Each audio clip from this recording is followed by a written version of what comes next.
welcome back everybody, hope you're all well. I've not been around much last week. I had a lot to do after work, so I just didn't have time to do much really. And also the job I was on was quite a boring decorating job, so didn't really have much to film there. So this morning I've been to Brewers and I've picked up a tub of the AF1. I've used it before over the last few years, couple of years, however long it's been out. And the AF1 Brewers, the Albany make, it's like a comparison to Tikkurila's AR2, which is anti-reflex, the AR, and the Brewers one is AF1, and that just stands for anti-flashing. It's quite a big kitchen ceiling down here. It's quite open plan, so I just want to give it the best chance I can by painting it without any sort of flashing marks going on, because I don't think I'll be spraying the kitchen ceilings. There'd just be too much to mask up. For the amount of time I'm going to spend masking up, I might as well just roll the ceilings. I've picked up 10 litres of their AF1. I've picked up a roll of the masking film, you know, the one with the tape attached to it, the tape and drape stuff. And I've picked up a little bottle of white spirit, and that's all come to 49 quid. I don't think that's too bad for 10 litres of a good quality paint and a couple of other little bits. But anyway, we will get in there, we'll get set up, and then I'll come back to you once I've started using this ceiling paint. Okay, right, let's crack on.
come out in the van just to let that air out a bit in there, but that sprayed okay, that Albany. It needed a bit more water than what I thought. It didn't want to go through the definitely didn't want to go through the Graco, the quick shot.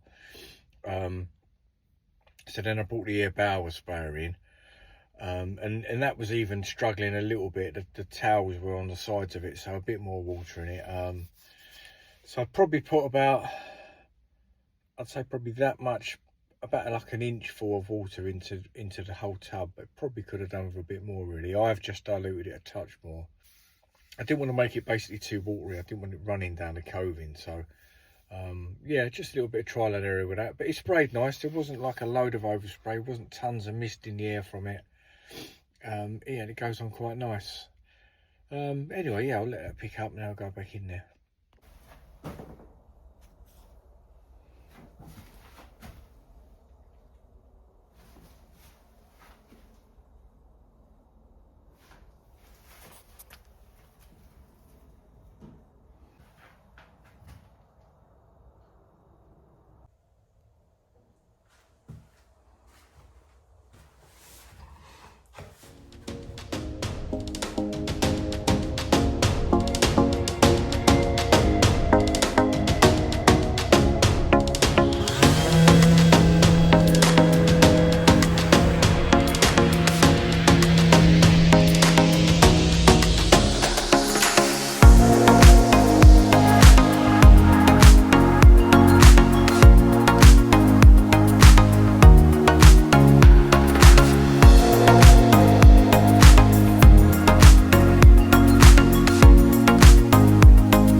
So I think that green room's looking alright. It's quite a nice colour, that. I forget what it is. Farrow and Ball something or other. Morning green or morning room green. So I'm just on my way to my second job now. Let's just have a look, really. Customer of mine has had an operation. Lovely couple, lovely family. He thinks he's going to need like some sort of handrail up the staircase or something. So I'm going to go and have a look at that right now.